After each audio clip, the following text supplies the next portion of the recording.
안녕하세요. 옆집 목사입니다. 오늘은 거룩한 주일, 주님의 날, 여러분과 목사님에게 주시는 하나님의 말씀은 누가복음 5장 5절에서 11절의 말씀입니다. 우리 성경책이 있는 친구들은 다 같이 성경책을 펴고 두 눈으로 보면서 함께 교독했으면 좋겠습니다. 그러면 우리 하나님의 말씀을 읽도록 하겠습니다. 5절입니다. 시몬이 대답하여 이르되 선생님 우리들이 밤이 새도록 수고하였으되 잡은 것이 없지만은 말씀에 의지하여 내가 그물을 내리리이다 하고 그렇게 하니 고기를 잡은 것이 심이 많아 그물이 찢어지는지라. 이에 다른 배에 있는 동무들에게 손짓하여 와서 도와달라 하니 그들이 와서 두 배의 채움에 잠기게 되었더라. 시몬 베드로가 이를 보고 예수의 무릎 아래 엎드려 이르되 주여 나를 떠나소서 나는 죄인이로소이다 하니 이는 자기 및 자기와 함께 있는 모든 사람이 고기 잡힌 것으로 말미암아 놀라고 세베대의 아들로서 시몬의 동업자인 야고보와 요한도 놀랐음이라. 예수께서 시몬에게 이르시되 무서워하지 말라. 이제 후로는 네가 사람을 취하리니 하시니 그들이 배를 육지에 대고 모든 것을 버려두고 예수를 따르니라. 아멘. 오늘 성경 말씀은 우리 친구들이 잘 아는 베드로 이야기입니다. 베드로 하면 여러분 어떤 이미지가 떠오르시나요? 목사님은 베드로 하면 어부 하면 베드로의 이미지가 많이 떠오릅니다. 그리고 베드로는 예수님의 제자 중에 수제자라고 불려요. 수제자라는 말은 제자들 가운데 뛰어난 제자를 수제자라고 합니다. 우리 친구들이 오늘 이 베드로를 부르시고 예수님께서 베드로에게 소명을 주시는 이 사건을 통해서 오늘 내가 하나님의 부르심 앞에 또 그 은혜 앞에 어떻게 반응하며 나가야 되는지 배워보는 시간을 가졌으면 좋겠습니다. 예수님은 사역을 혼자 감당하실 수 있는 충분한 능력이 있으셨지만 제자들을 택하여 부르시고 그들을 가르치시며 그들에게 몸소 실천하는 모습을 보여주시사 한 명의 제자를 그리고 교회를 세워가시는 일을 시작합니다. 그리고 오늘 이 베드로를 만나서 어부였던 이 베드로에게 하나님의 소명을 부어주시는 이 놀라운 사건이 오늘 일어나게 되는 것이에요. 오늘 이 베드로에게 예수님께서 오셔서 이렇게 이야기하십니다. 깊은 데로 가서 그물을 내려 고기를 잡으라. 먼저 베드로는요 낙심한 상태였어요. 왜 그랬냐면 밤이 새도록 수고하고 밤이 새도록 노력했는데 아무것도 얻지 못한 상황이었기 때문에 그렇습니다. 그래서 베드로는 모든 것을 정리하고 돌아가려고 하는 시점에 예수님께서 이 말씀을 하신 것이에요. 그런데 여러분 한번 생각해 보세요. 깊은 데로 가서 그물을 내려라. 목사님 어릴 때 깊은 데 당연히 깊은 데 물고기가 많겠다 이렇게 생각을 했는데요. 여러분 물고기가 먹는 밥이 있어요. 플랑크톤이라 그러죠. 눈에 보이지 않는 너무나 미세한 이 작은 생물들을 물고기가 먹으면서 자라는데요. 이 플랑크톤은 깊은 곳에 있지 않고 쉽게 얕은 곳에 있습니다. 그러면 고기가 어디에 많을까요? 깊은 곳에 많을까요? 얕은 곳에 많을까요? 얕은 곳에 고기가 많은 것이에요. 베드로는 이 사실을 누구보다 잘 알고 있었습니다. 그러나 여러분 오늘 성경을 한번 보면 베드로는 자기의 방식대로 자기의 삶을 살아왔어요. 자기의 방식대로 노력하며 하루하루 열심히 살아왔어요. 그러나 오늘 베드로의 모습은 어떻죠? 낙심되고 힘들고 실망하고 또한 휴식이 필요한 모습을 우리는 성경을 통해서 봅니다.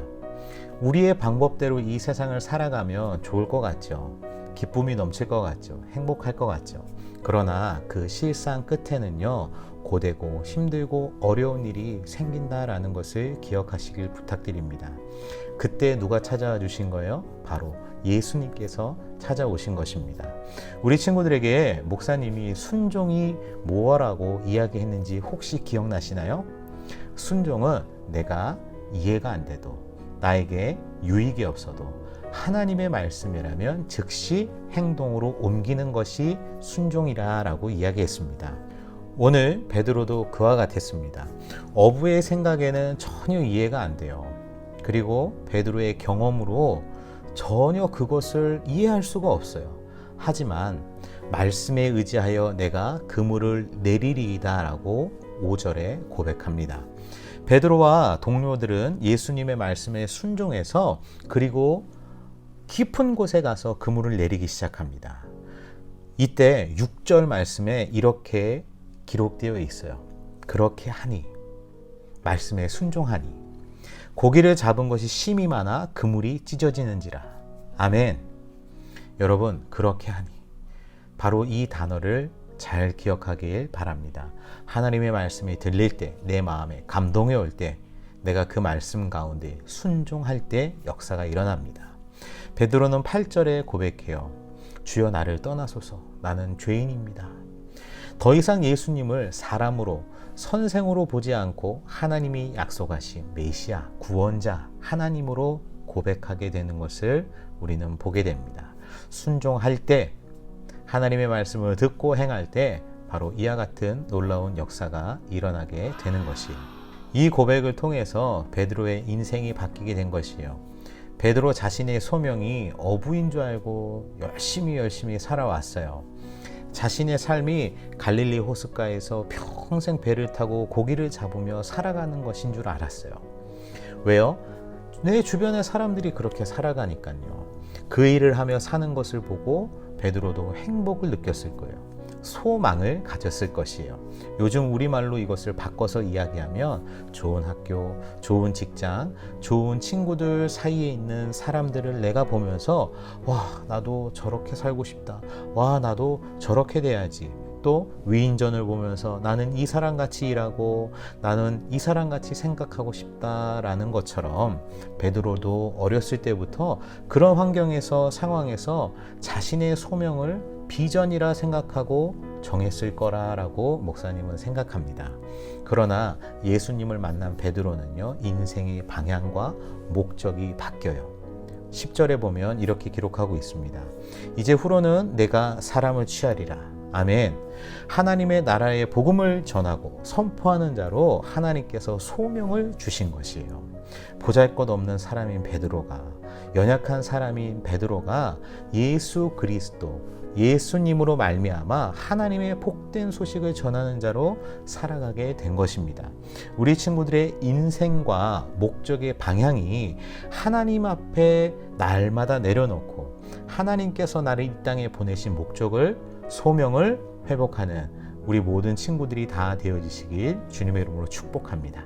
예수님은 오늘도 우리에게 말씀하십니다. 하나님의 소명을, 하나님의 목적을 우리에게 부어주시기 원합니다. 여러분이 있는 곳에서 하나님의 목적과 소명을 발견하시기를 부탁을 드려요. 좋은 학교를 다니는 거, 좋은 친구를 사귀는 거, 좋은 직장에 들어가는 거 다 좋지만 내 생각과 나의 목적을 내려놓고 하나님의 말씀 앞에 순종하고, 이해가 안 돼도 유익이 없어도 하나님의 말씀이라면 즉시 행동하는 우리 모든 친구들이 다 되어지셔서 베드로와 같이 예수 그리스도의 제자로 쓰임받고 베드로와 같이 하나님의 선한 영향력과 복음을 증거하는 모든 여러분들 다 되어지시기를 부탁을 드립니다. 오늘도 하나님을 기억하고 기뻐하고 기도하고 감사하는 우리 모든 친구들 주님의 이름으로 축복합니다. 안녕.